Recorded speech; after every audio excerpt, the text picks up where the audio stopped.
I carried a watermelon. Love. It can make people say Carried a watermelon. and do some pretty crazy things.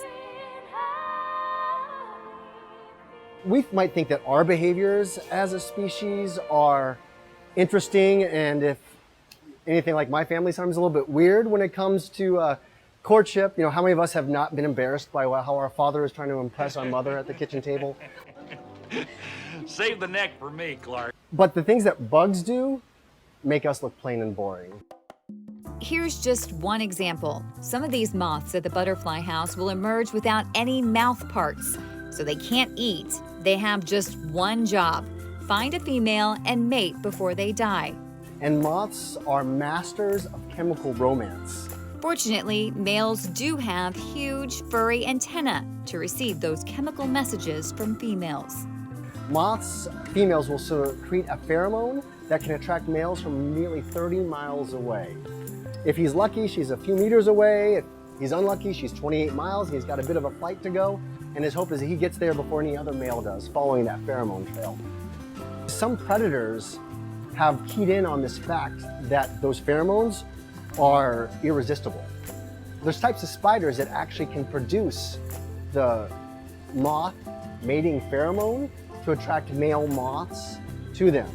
So you're a male moth, you get a lovely whiff of the lovely melange of a female, you go flying towards her, and instead of finding this gorgeous, larger, feathery antennaed female, you're in the grasp of a spider and becoming its next meal. So, love is dangerous. It's not always roses, and sometimes it's finding the wrong species and becoming someone's dinner.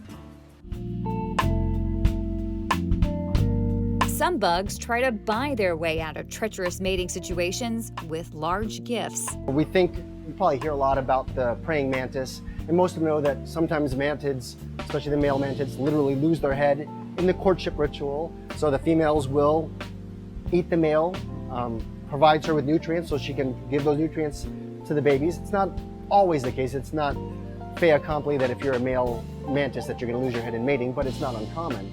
Spiders are kind of the same way. A lot of times the male spiders are a lot smaller than the females, so they overcome this by presenting the females with nuptial gifts, which are food. So essentially, here, let me give you something else to eat while we take the time to breed, and if I'm lucky, I'm going to get everything said and done and gone before you finish this meal. So there's been fun studies done where they've shown that the males will go after larger prey items as nuptial gifts, and of course, going after prey isn't risk-free. The larger the prey item, the bigger the risk. So males are taking this risky behavior because it's also risky to show up with a gift that's too small. Because if she finishes it too fast, you're the second course. Believe it or not, cockroaches are some of the more romantic suitors. The males will sometimes set the mood with a meal for the females and even stick around to help provide for the family. I think many of us don't think much about bug social lives. They come together to find a mate, of course, but they also come together to find food, to find a habitat, to share resources. Very often these group displays do have impacts on us too. Roaches are, again, a really good example because the things that they do enrich the soil and help us out tremendously. All of these eat, pray, love tendencies are on display at the Butterfly House in February.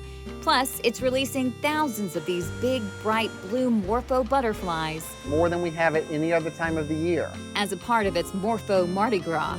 You'll see our blue morphos. You'll get to learn a little bit about bug courtship and a lot about what makes bugs the party animals that they are. And in terms of crazy bug love stories, we haven't yet talked about hermaphrodites or even animals that can change their sex over time. These entomologists have a lot more they could share with you. It's a wild, wild world out there. And when you learn about the level of danger involved in some of these creatures' courtships. Fireflies are another amazing example of deceit. The males and the females have this light ship ritual that is specific to the species, so the males will do a pattern that attracts the right females so they can come together and further the species. Well, there are some females that they're called Futurus fireflies, which is unique is that the female adults actually eat. A lot of times the adults won't eat, they come together to breed and that's the end of it. Well, these females want to be able to provide their eggs with a chemical defense. and they get the chemical for that defense from other firefly males. So these Photurus fireflies are known as the femme fatale. They actually show a light pattern that attracts males of a different species. It's not the males of their species, it's a different type of firefly that she attracts in, and of course, a rude awakening for him. It's not the right female, it's a female that's gonna eat him. She eats him, and then she takes the chemicals from him, puts them into her eggs so that her eggs are distasteful. All of this may give you a more positive perspective on love as we know it.